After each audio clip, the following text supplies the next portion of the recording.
Shalom Bapak Ibu Saudaraku, kita bersyukur Tuhan pertemukan kita dalam ibadah keluarga malam hari ini. Tentu itu adalah anugerah berkat dari Tuhan buat kita sekalian.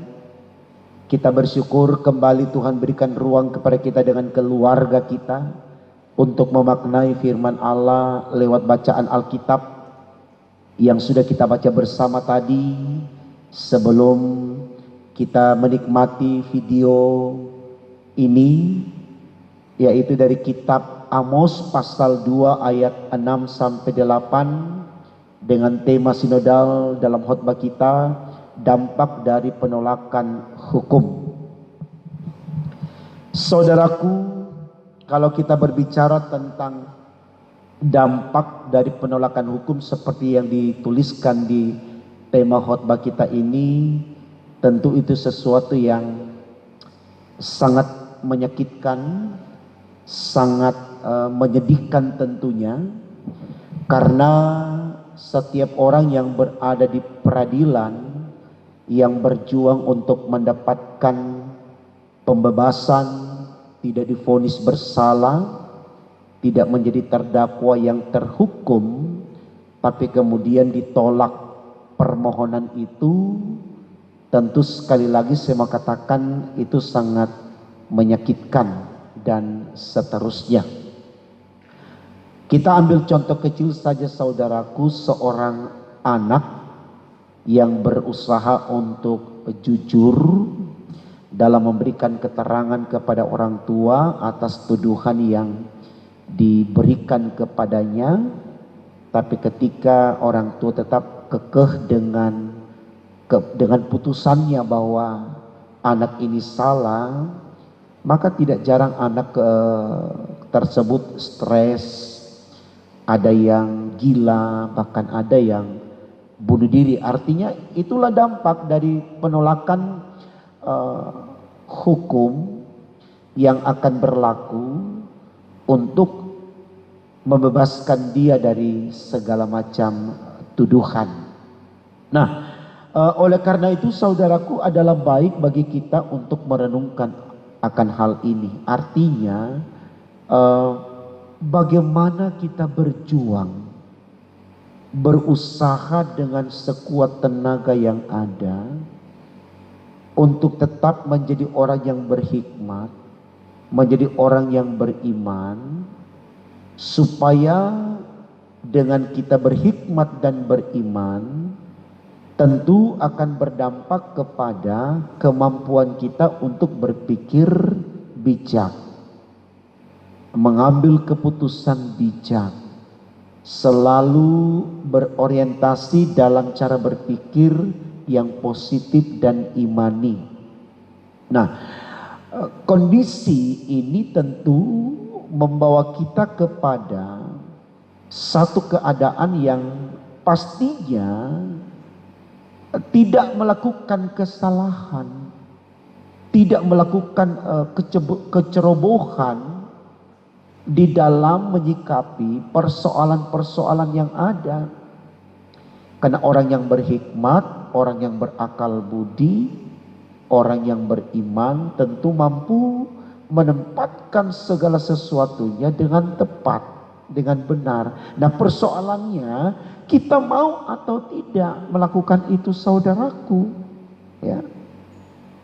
Karena jelas sekali apa yang dikatakan di dalam pembacaan kita yang sudah kita baca bersama tadi. Coba kita lihat kembali ayat 6. Beginilah firman Tuhan, karena 3 perbuatan jahat Israel, bahkan 4, aku tidak akan menarik kembali keputusanku. Oleh karena mereka menjual orang benar karena uang dan orang miskin karena sepasang kasut. Ini menyinggung kepada Yudas yang menjual Yesus. Sementara saudaraku, kita tahu persis kalau Yudas itu adalah murid Yesus, orang yang dekat dengan Yesus. Di mana Yesus tidur dan makan, di situ ada dia. Kemana Yesus berjalan, dia menyertai Yesus. Harusnya Yudas memiliki hikmat memiliki iman, memiliki akal budi, mempunyai pengertian. Supaya ketika Yesus berbicara akan ada di antara kamu yang akan mengkhianati aku, dia sadar, dia bisa rubah dirinya dari keinginan untuk menjual Yesus dengan mendapatkan uang. Dia tahu, sehingga dia tidak jadi lakukan itu, tapi karena dia melepaskan diri dari semuanya, menurutnya uang lebih penting daripada Yesus, maka dia meninggalkan hikmat itu tadi, tidak mau menerima hikmat itu tadi. Dan betul, dia jual Yesus, dan apa yang terjadi saudaraku? Dia menyesal tapi terlambat. Kendati pun penyesalan itu dia lakukan dengan tidak menerima uang itu, artinya dia kembalikan uang itu. Tapi orang yang membeli Yesus dari Yudas tidak mau menerima uang itu, dan dia pikir dengan dia buang mungkin uang itu Tuhan tidak akan hukum lagi dia karena dia sudah buang uang itu. Tapi tidak saudaraku, penghukuman tetap lekat kepada dia.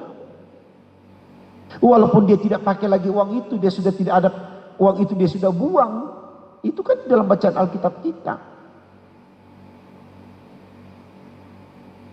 Jadi ini memberikan pembelajaran baik kepada saya dan saudara.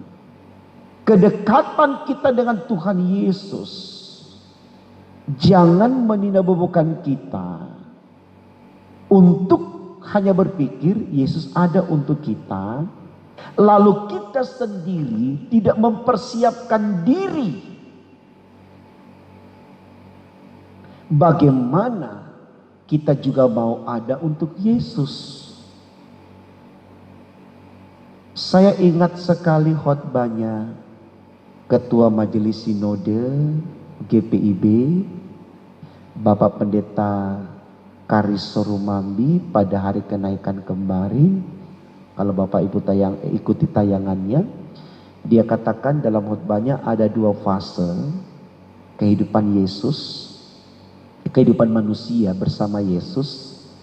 Yang pertama fase bersama dengan Yesus, dan yang kedua fase sesudah tidak bersama dengan Yesus. Dan peristiwa kenaikan itulah batas dari dua fase ini. Sebelum dia naik adalah fase di mana Yesus bersama dengan manusia, atau kita bersama dengan Yesus. Fase itu dipakai oleh Yesus untuk manusia. Dia berkarya bagi manusia. Tapi fase sesudah tidak bersama dengan Yesus, artinya karena dia sudah terangkat ke sorga, adalah kesempatan kita yang mau hidup untuk Yesus. Makanya dikatakan dalam amanat agung Tuhan Yesus, pergi jadikan semua bangsa muridku. Itu adalah bukti bahwa kita mau berkarya untuk Yesus, menjadikan semua bangsa murid. Bukan lagi Yesus yang bekerja atas kita sebagaimana dia menemani kita pada waktu zaman sebelum dia naik ke sorga. Tidak. Jadi kehidupan saudara dan saya sekarang ini adalah kehidupan untuk Yesus, mempermuliakan nama Yesus. Bukan kita melakukan kejahatan saat ini supaya Yesus datang lagi. Tidak akan ada itu. Kalaupun Yesus datang, bukan untuk lagi menemani kita, langsung menjadi hakim.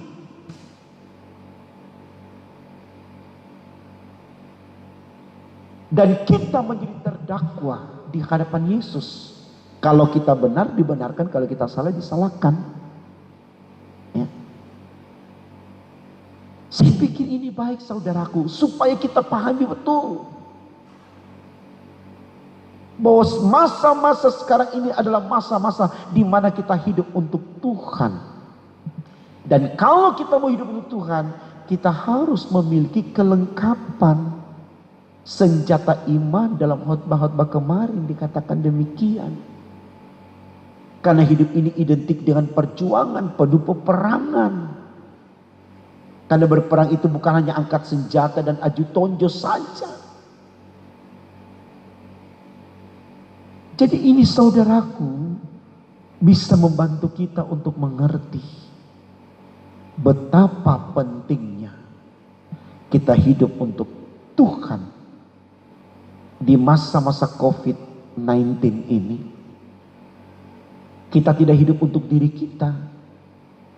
Dan kalau kita mau berkata kita hidup untuk Tuhan, khotbah ketua majelis Node berkata, kita mau melihat orang yang maaf, yang telanjang, kita beri baju, istilahnya begitu. Orang yang lapar kita beri makan. Bukan kita hidup untuk diri kita. Kita nyamankan diri kita, tidak. Kita peduli kepada orang, kita sayang kepada orang. Ini saudaraku yang harus kita lakukan dalam hidup kita. Mari kita nyatakan ini di totalitas hidup kita. Belum terlambat. Karena Tuhan masih memberikan ruang bagi kita untuk mengerti akan hal ini. Dan percaya ketika kita minta Roh Kudus untuk bekerja dalam hidup kita. Dan kita minta Tuhan pimpin kita. Dalam Tuhan tidak ada yang mustahil. Semua pasti menjadi berkat untuk kita. Melangkahlah bersama dengan Tuhan. Supaya kita mendapatkan apa yang kita inginkan. Dan dalam Tuhan tidak ada sia-sia. Tuhan memberkati firman.